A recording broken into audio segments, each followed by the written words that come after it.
Hello students, so this video is related to aircraft design project 2. So in this video we will be discussing about how to draw the VN diagram of your aircraft. So before getting into this topic, I have to insist you to have your aircraft design project 1 report with you. If you don't have the ADP 1 report, you can select any one of the aircraft of your own. Okay, you can just select any one of the aircraft. Namely, if you are going to design a commercial aircraft, that is the 100-seater or 200-seater, you can go with the Boeing manufacturer, that is 737, or you can go with any of the commercial aircraft which is available readily. If in case of any fighter aircraft, if you can just choose Sukhoi aircraft or any sort of F-21 or F-22 Raptor. So like that, you can just choose any one of the aircraft and have the data along with you. So with those data, we will be doing all the calculations in the aircraft design project 2. Okay, so now let us get into the Google Classroom. So in the Google Classroom, I have already posted a Excel sheet. So if you open up, you'll get the two posts. You will get two streams. That is, one is related to the Thomas C. Corke that you can download on your Google Drive, and then the second thing, I have uploaded the VN diagram of your aircraft. Okay, so just click this VN diagram of your aircraft, and under that you can see a template. You will be seeing a template of the copy of the load VN diagram that will be in Excel sheet. Okay, so now just click that VN diagram, and then after clicking, you will be seeing a page like this. Okay, so this is just a template. So if you want to make a copy, just click this pencil symbol. Okay, so then don't go for anything. Just come back and now open the Google Drive of your that is your Google Drive. Okay, so just check up. You will be getting a name like this. You will be getting a name in front of the same template. You will be getting a template, and you'll also get the names. Similarly, I have opened my copy of VN diagram. So you will get your name. For example, if Abhishek opens this copy, then he will be getting a copy like this. That is Abhishek copy of load VN diagram. So now click this 3 dot symbol and download the copy of this VN diagram, and then go to your file manager. There you can see the name, that is your name, and the copy of the VN diagram. Just open this in Office. Do not open in Google Sheet because all the parameters, all the formulas are incorporated through the Microsoft Office. Okay, so you just open through Office or open through the Excel. You can just download the Excel from the Google Play Store. From that you can just open up all the data. Okay, so you can open up the this Excel sheet, that is your named VN diagram. Okay, so under this you can see number of data you have to input. That is, you have to input 4 velocities, as well as you have to input all the n values. So this you can see, this is the maneuvering load factor values, and this is the gust load factor values. And here the maneuvering, under the maneuvering you will be having 2 conditions, that is the normal as well as the utility condition. Similarly, you will also have the gust condition. So here you have to input all these data. That is here you have to input 12 data and you have to input 4 velocities. Okay, so for input for giving all these input data, you have to do some calculation. So I'll just open up the calculation part.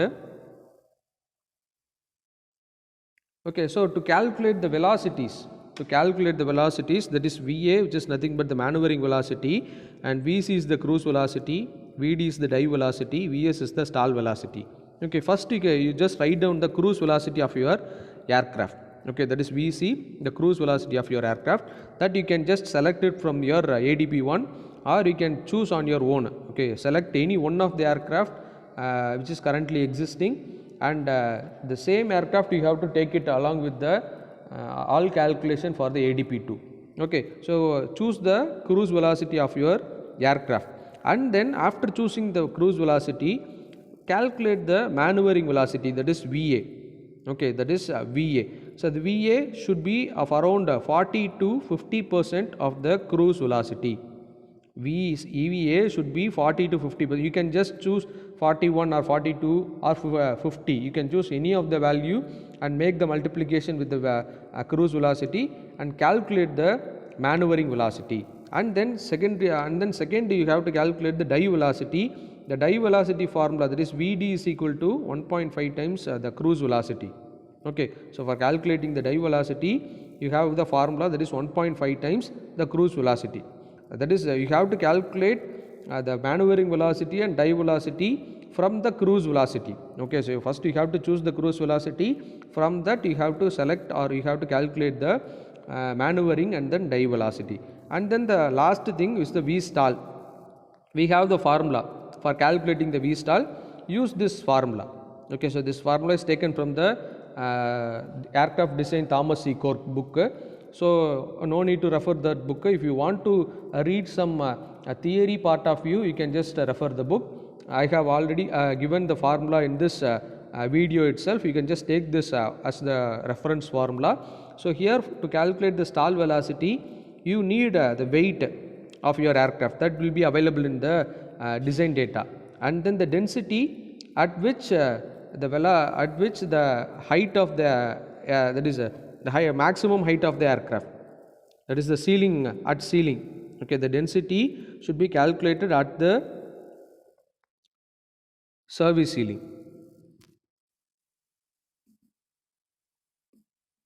That is the maximum height of the altitude of the aircraft. Okay, so you can just calculate the density at the maximum ceiling, and then wing area, that will be available in the design data, and maximum lift coefficient, that is also available in the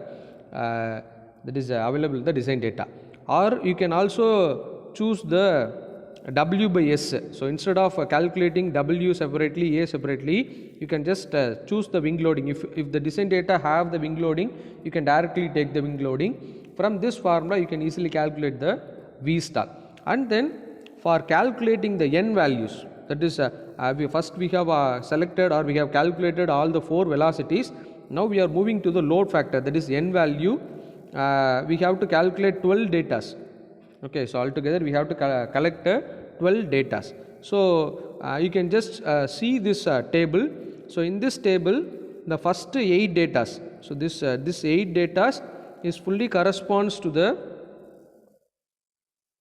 maneuvering load factor. Here you can see normal condition and utility condition. So under normal condition, we will have positive and negative value. Similarly, the utility condition also will have positive and negative value. So these positive and negative value should be selected from this table. For the load factor, you have to choose from this table corresponding to your aircraft. For example, if your aircraft is commercial transport, you have to choose the positive maximum as 3.5 and the negative maximum as minus 1.5. Okay, so this is how you have to choose. For example, if your aircraft is fighter aircraft, then you have to choose this last data, that is positive. That is positive max is 7.75 and the negative max is minus 4.5. So like that you have to choose accordingly. So then you have to choose so these data are corresponding to the normal load factor. So here you can see that is positive maximum value. You have the positive max and then you have the negative max. So you have to directly select it from the table which is available in the top, and then you have to select once again the same data. You have to repeat the positive max and negative max. Here also the positive max and negative max, but here you have to write it as 0, 0. You have to write it as the 0 as the value.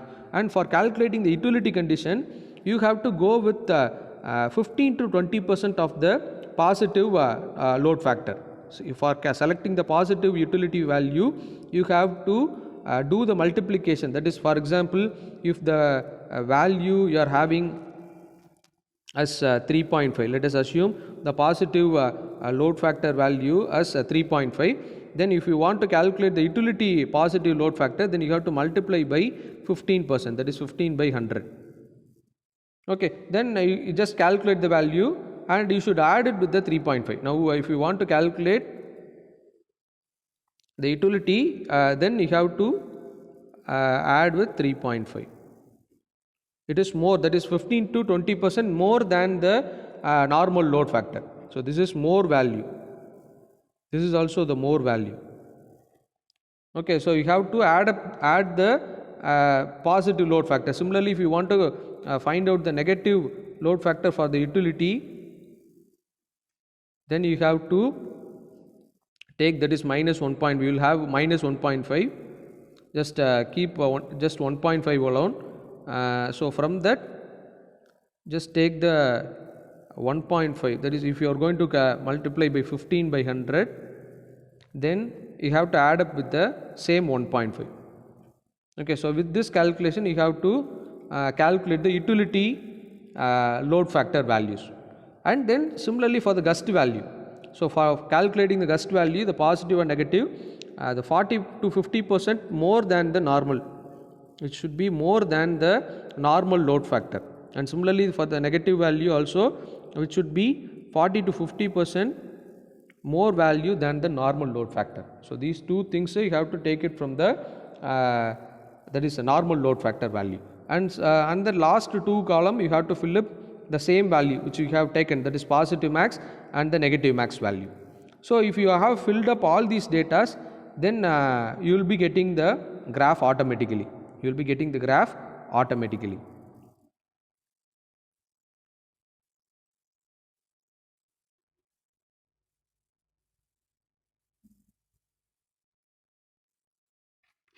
Okay, so now after calculating all these datas,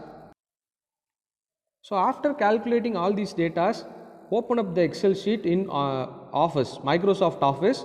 Do not open in Google Sheets. Okay, so now fill up all these datas, that is maneuvering velocity, cruise velocity, dive velocity and stall velocity. And similarly you can also fill up all the n values. Okay, so all the n values correspondingly if you have calculated.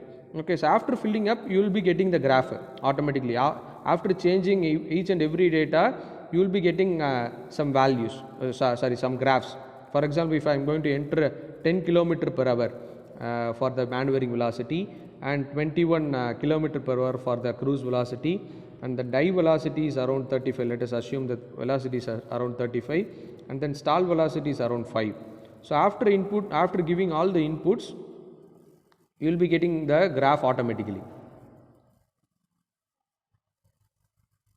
Okay, so the graph will automatically aligns accordingly. Okay, so according to the values which you have given. So after giving all the values, just save this. Okay, so just save this. Okay, so after saving this,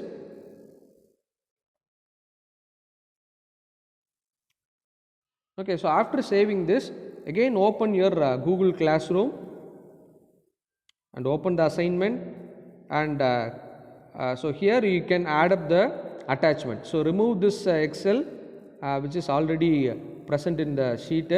Now add the attachment which you have downloaded.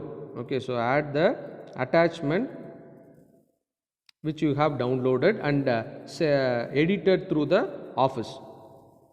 So this one is the data, this one is your Venn diagram. So after attaching, you just give us the mark as done. Mark as done. So now give it as hand in. Okay, so now I will be getting the response of your Venn diagram. So like this you will be having all the experiments. Okay, so like this you will be having all the experiments, there is exercises based on the Excel sheet. Okay, so now I will end up this video.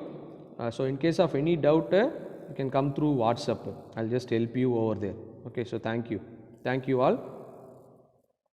So I expect all to submit the Venn diagram as soon as possible. Okay, so thank you all.